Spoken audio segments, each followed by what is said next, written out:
자, 오늘은 고전시가 풀이하도록 하겠습니다. 6회죠. 9번부터 12번까지 풀이합니다. 자, 일단은 먼저 얘기할 게 고전시가를 딱 보자마자 우리가 긴장을 하게 되는데 그것을 긴장하지 않도록 하기 위해서 몇 가지 팁을 주도록 하겠습니다. 쫄지마 고전시가, 쫄지 마라. 이것만 알면은 좀 안 쫄 수 있다. 이 얘기를 좀 하려고 합니다. 자, 일단 첫 번째가 이제 읽을 줄 알아야 되잖아. 여기서 읽을 줄 알 때 어두좌음군이라는 걸 알면 좋습니다. 어두좌음군이란 말은 사실은 뭐 문법 용어니까 이번 시간에는 이걸 아는 것보다 그냥 간단하게 얘기하면 이런 거 있죠. 이런 거, 이렇게 돼 있는 거, 시작하는 거. 예를 들면 이런 게 있네요. 여기 홀록, 여기 이거 도대체 어떻게 읽어야 돼? 이거에 대한 답이라고 볼 수 있을 것 같습니다. 이거는 뒤에 거 있지, 뒤에 거 된소리로 읽으면 됩니다. 무조건. 알겠죠? 그러면 이거는 이렇게 읽으면 된다는 거죠. 시옷, 기역 이렇게 돼 있으면 그냥 쌍기역, 끄로 읽으면 된다는 얘기입니다. 두 번째, 점 찍힌 거 있죠. 이 점 찍힌 거 어떻게 읽어야 되나? 얘 이름은 아레아라고 합니다. 아레아, 밑에 찍는다 해서 아레아라고 하는데 얘 이름이 아니까 얘는 발음을 아로 해도 되고요. 근데 때에 따라서는 아보다 으가 어울릴 때가 있어요. 그래서 아를 붙여보든지 으를 붙여보든지 둘 중에 하나를 해보면 됩니다. 자, 예를 들어 보면 여기 있죠. 하노라 라고 되어 있을 때는 하가 좀 어울리죠. 그래서 하노라 이렇게 읽으면 되고, 그 다음 때에 따라서 으가 어울릴 때도 있는데 예를 들면 요런 겁니다. 명왕은 귀비랄 이렇게 되는데 랄보다는 르이 어울릴 거예요. 그래서 르로 읽으면 됩니다. 그러니까 아나 으로 읽어봐라. 둘 중에 어울리는 거 해봐라 라고 얘기하면 됩니다. 생각하면 됩니다. 마지막으로 세 번째, 이게 섞여 있는 게 있어요. 예를 들면은 아까 전에 요런 거 있죠. 이거 어떻게 읽어야 돼? 이거를 한번 생각해 보면 우리가 배웠던 거 적용해 가지고 첫 번째 요거는 요렇게 읽어라 했죠. 그 다음에 이건 어떻게 읽어야 돼? 일단 아로 읽어야 된다, 맞죠? 그다음 이가 하나 살아 있으니까 여기 이를 더하면 아에다가 이를 더하니까 깨, 이렇게 읽으면 된다는 거지. 궁극적으로 무슨 말인지 알겠죠? 그러면 여기에 얘를 봅시다. 여기에 자, 홀로 어떻게 읽어? 깨야, 깨여겠죠. 홀로 깨어, 이런 정도로 읽을 수 있습니다. 그러면 이게 무슨 뜻인지 대충 이해된다는 얘기죠. 자, 이런 식으로 우리가 공부를 해보면 되겠습니다. 다시 한번 정리. 자, 어두좌운근은 뒤에 걸로 된 소리, 이거 지금 안 되는데, 뒤에 거 된 소리로 읽으면 되고요. 그 다음에 두 번째로 아레아는 아로 읽든지 으로 읽든지 둘 중에 하나 선택해라. 섞여 있는 건 이런 식으로 읽으면 되겠다. 이 정도까지. 다른 거 더 있는데 뭐 이 정도만 얘기할 거고요. 아는 한자 무시하지 마라. 요거 좀 확인하면 좋겠습니다. 자, 문제로 바로 가겠습니다. 자, 가에서 다에 대한 공통점으로 가장 적절한 것은 이라고 돼 있는데, 이런 문제는 일단은 용어 문제고요. 두 개 끊어서 봐야 된다라고 우리가 거듭거듭 얘기합니다. 활용하여 이렇게 거듭 두 개로 끊어서 봐야 된다라고 얘기하고 있고요. 그 다음에 이제 이거 용어 문제거든요. 그래서 의문형 표현, 색채어, 언어 유의, 풍자의 기법, 계절감을 나타내는 시어, 이런 것들도 여러분들이 다 알고 있어야 됩니다. 이 정도면 색채어구나, 이런 감이 있어야 된다는 거죠. 그 감을 여러분들이 키우려면 공부를 열심히 하는 수밖에 없습니다. 그래서 공부를 열심히 한다는 게 무슨 말인가? 국어에서 문제를 많이 푸는 게 아니라 그것도 물론 공부를 열심히 하는 거지만 그것만 해가지고 국어 성적 안 오른 거 여러분들 잘 알죠? 자, 의문형 표현이 정확하게 무슨 뜻인지, 그리고 의문형 표현을 어떤 게 의문형 표현인지 이런 것들을 확인할 수 있어야 됩니다. 고전 시간에, 현대에는 뭐 의문형 표현 잘 알 수 있을 거고, 전체적으로 1번은 서리법에 대한 얘기를 하고 있는 거거든요. 의문형 표현을 통해서 화자의 정서를 강조하는 방법은 서리법인데, 자, 이 서리법을 확인하려면 일단 의문형 표현이 있는지 없는지부터 먼저 확인을 할 수 있어야 되잖아요. 끊어서 본다는데 첫 번째 걸 확인하는 거예요. 자, 의문형 표현을 활용했다. 의문형 표현이 어디 있는가? 고전 시가에서 의문형 표현은 우리 사투리랑 비슷하다고 보면 됩니다. 예를 들어, 자, 이게 바비가 이거 있죠, 그죠? 그다음 두 번째는 뭔 소리고, 고가 있죠, 그죠? 가와 고는 표준어에서는 없는 의문형 어미예요. 근데 이게 고전에서도 의문형 어미로 쓰입니다. 예를 들어 보면 요런 거 있죠. 님 생각하는 거, 이런 거 있죠, 그죠? 이거 서리법입니다. 왜? 의문형 어미니까. 그죠?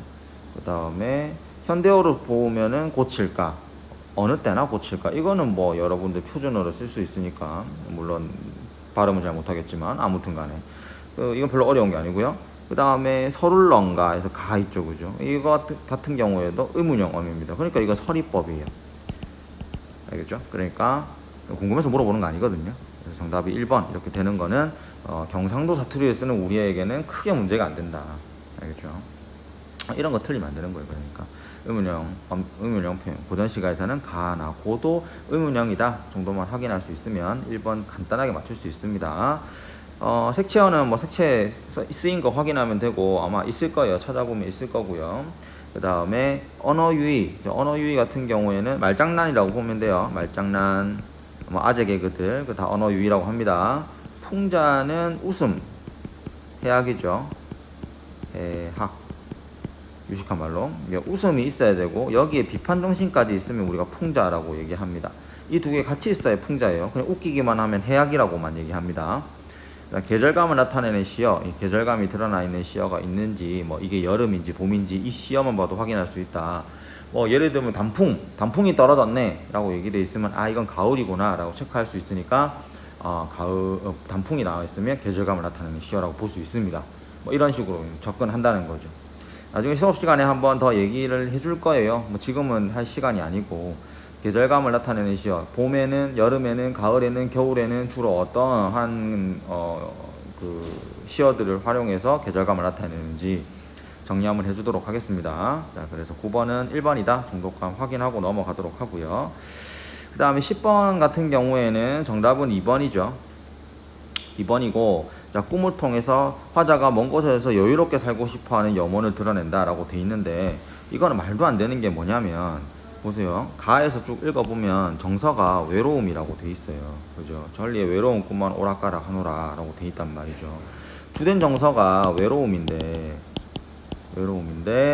여기에서 얘기하고 있는 거는 여유롭게 살고 싶어 하는 마음, 염원 이렇게 돼 있어요. 이거 여유의 주제가 여유예요. 말도 안 되는 거죠. 그러니까 정답이 2번 이렇게 되는 거고, 여기서 말하고자 하는 거는 사실은 뭐 10번에서는 요 설명을 좀 해보고자 합니다. 뭐냐면 이건 좀 크게 키워서 감정이입, 객관적 상관물. 감정이입과 객관적 상관물에 대한 얘기를 해보고자 하거든요. 자, 객관적 상관물과 감정이입은 이렇게 생각하면 됩니다. 객관적 상관물 벤 다이어그램 이렇게 있고, 감정이입 뭐 요런 식으로 돼 있다. 알겠죠? 시험 문제 물어볼 때는 객관적 상관물은 여기 여집합이죠. 감정이입이 여집합. 여기만 객관적 상관물이라고 보통 얘기하는데 이론적으로는 객관적 상관물은 감정이입을 다 포함하는 개념입니다. 그래서 감정이입이 객관적 상관물보다는 조금 더 작은 개념이구나 라고 생각하면 되고요. 그 무슨 뜻이냐면, 자, 화자의 정서가 있어요. 화자의 정서가 있는데 예를 들어 외롭다 이런 정서가 있다. 나는 외로워라고 얘기하면 약간 시적인 느낌이 안 들잖아요. 그래서 뭘 가지고 오냐면 어떤 특정 대상을 가지고 옵니다. 그래서 대상의 정서를 얘기하죠. 자, 이때 대상의 정서와 화자의 정서가 같을 경우에는 뭐라 얘기하냐면 감정이입이라고 얘기를 합니다. 알겠죠? 정리하면 이런 거예요. 자, 화자의 정서를 외롭다를 나타내기 위해서 어떠한 대상을 가지고 왔고 이 대상의 정서를 밝히면서 화자의 정서를 강조하는 역할을 하는 것을 객관적 상관물을 활용했다라고 얘기한다. 이때 이 대상을 객관적 상관물이라고 하거든요. 이거는 같으나 다르나 상관이 없어요. 예를 들어 나는 외로운데 쟤는 왜 이렇게 기분이 좋아? 저 새는 왜 이렇게 기분이 좋아? 라고 하면 그 새도 객관적 상관물이에요. 나도 슬픈데 저 새도 슬픈 것 같아 라고 얘기했을 때 그 새는 역시 객관적 상관물이라고 볼 수 있는데 이 경우에서 같은 경우만 감정이입이라고 얘기를 합니다. 그러니까 아까 전에 저 새는 왜 이렇게 기분 좋아? 나는 외로운데 라고 했을 때는 감정이입이라고 얘기하면 안 돼요. 근데 내가 너무 슬프니까 저 새도 외로워 보여. 그렇게 되면 감정이입이 될 수 있는 거죠. 근데 시험 문제에서는 뭘 얘기하냐면 같은 경우는 감정이입이라고 얘기하고 다른 경우만 딱 집어서 객관적 상관물이라고 보통 얘기를 합니다. 둘이 헷갈리니까, 그죠? 그 이론적인 개념, 객관적 상관물은 큰 개념이고 감정이입은 작은 개념이다. 이 이론적 개념으로 시험 문제 내기는 조금 힘드니까 어떻게 얘기하냐면 감정이입은 객관적 상관물과 다르게 대상과 화자의 정서가 다른 경우 요거를 객관적 상관물이라고 얘기를 하고 감정이입은 같은 경우 이런 식으로 우리가 이해를 하면 됩니다. 시험 문제 풀 때는 뭐 이론하고 조금 관련이 없을 수는 있겠지만 자, 그 정도 얘기하도록 하고요. 그 다음에 여기 넘어와서 자 그러면은 여기 내용이 나와 있는 게 자 남과 서로 다른 상황을 화자가 외로운 처지를 표현하고 있다라고 돼 있죠. 그죠? 남과 화자가 다르대. 그럼 이거 객관적 상관물에 대한 얘기를 하는 거고 이 남이 객관적 상관물이다라고 얘기할 수 있다는 거죠. 근데 여기서 보면 화자가 연주하는 공우 소리를 통해 답답함과 슬픔을 표현한다라고 돼 있는데 리을 잠깐 볼게요. 자 리을에 자 홀로 앉아 공우를 타니 이거 악기입니다. 자 악기 공우를 타니 공우는 하소연하는 듯 흐느끼는 듯 사실 내가 슬픈 건데 공우가 흐느낀다라고 얘기하는 거잖아요. 일단 뭐라 그런다? 얘를 감정이입이라고 얘기할 수 있겠다 이런 겁니다. 객관적 상관물과 감정이입은 수업 시간에 한 번 더 얘기를 하게 될 겁니다. 언젠가 그거 잘 활용할 수 있도록 수업을 계속 하긴 할 건데 일단 먼저 알아두면 좋을 것 같아서 미니 모의고사 시간에 풀이를 해봤습니다. 그 다음에 11번 문제 11번 문제부터는 간단하게 역시 내용은 간단하게 볼 건데 역시 문제 어떻게 만들어지는지를 좀 초점 볼게요. 요거 볼까요? 자 보세요. 보기 문제. 자, 보기 문제가 있습니다. 자, 이 문제에서 오답 어떻게 만들어내는가. 선생님 이거 되게 중요하게 생각하잖아요. 자, 오답 어떻게 만들어내는지 출제자의 입장에서. 자, 보기 문제 선택지를 보면은 풀이가 좀 길어질 것 같은데. 자, 선택지를 보면은 요렇게 돼 있습니다. 요렇게 하여 뭐뭐 한다. 항상 이렇게 돼 있다 그랬죠. 그죠? 요 앞부분은 본문과 관련된 내용을 쓰고요. 두 번째 부분은 보기와 관련된 부분을 씁니다. 알겠죠? 그래서 1번, 예를 들어 1번 이렇게 만들었을 때 뭐뭐를 통해 뭐뭐 한다 라고 했을 때 뭐뭐를 통해는 본문과 관련되어 있는 거고 뭐뭐 한다는 보기와 관련되어 있는 겁니다. 물론 문장에 따라서 바꿀 수는 있어요. 순서가 바뀔 수는 있지만 어쨌든 본문 하나 보기 하나 이런 식으로 문장 만듭니다. 선택지를. 자 이제 오답 만들려면 어떻게 해야 되겠어요? 오답 만들려면 첫 번째 방법 1번 방법은 방법 1 어떻게 하면 되겠어요? 본문에 없는 말을 하면 됩니다. 본문에 이런 말 안 했었는데 본문에 이런 말 한 것처럼 얘기하면 되죠. 두 번째는 보기에 없는 말을 만들면 됩니다. 보기에 이런 말 안 했는데 보기에 이런 말 했는 것처럼 얘기하면 되죠. 그 다음 세 번째는 본문이 있고 보기가 있으면 요 두 개는 연결을 오류 있게 연결시키면 됩니다. 다시 얘기하면 본문하고 보기의 내용이 안 맞는 거야. 이런 식으로 이제 문제를 오답을 만든단 말이지. 적절하지 않은 걸 만든단 말이지.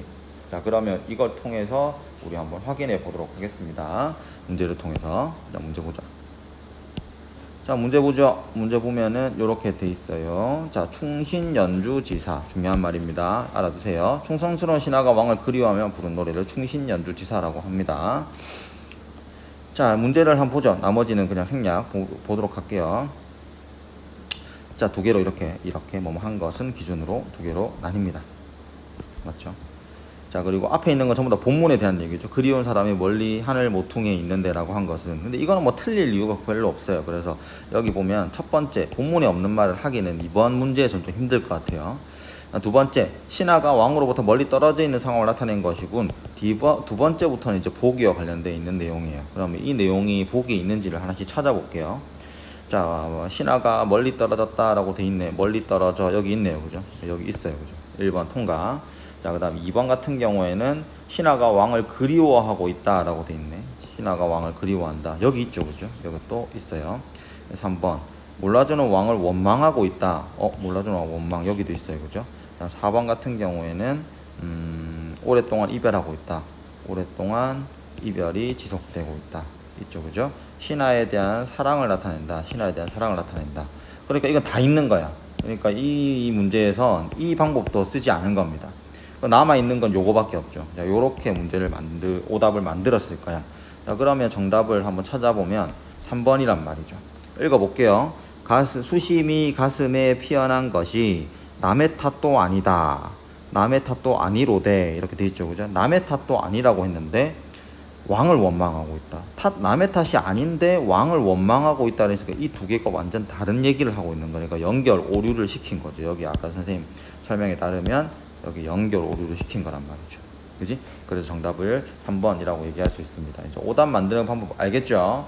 본문과 보기 두 개 반을 쪼개가지고 문장 하나 만듭니다. 그리고 이게 틀리거나 아니면 이 둘의 연결이 틀리거나 세 가지 중에 하나다. 이걸 염두에 두면은 문제 대충 이렇게 만들어지는구나 라고 확인할 수 있을 겁니다. 12번 마지막 문제 12번 같은 경우에는 정답이 4번 이렇게 되죠. 간절한 바람을 드러냅니다. 1번을 볼게요. 자, 자, 봅시다. 쌍쌍이 나는 새가 되어서 어디 가겠다? 님 향한 창 앞에 가겠다라고 돼 있으니까 내가 새가 돼가지고 임 향한 창에 가고 싶을 정도로 님한테 가고 싶어요. 간절한 바람이죠. 다음 두 번째 불 같은 경우에는 불입니다. 불.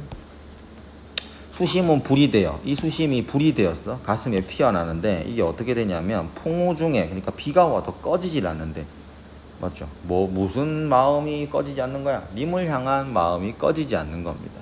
그러니까 역시 4번이라고 해석할 수 있을 것 같습니다. 오늘 풀이 여기까지 하겠습니다.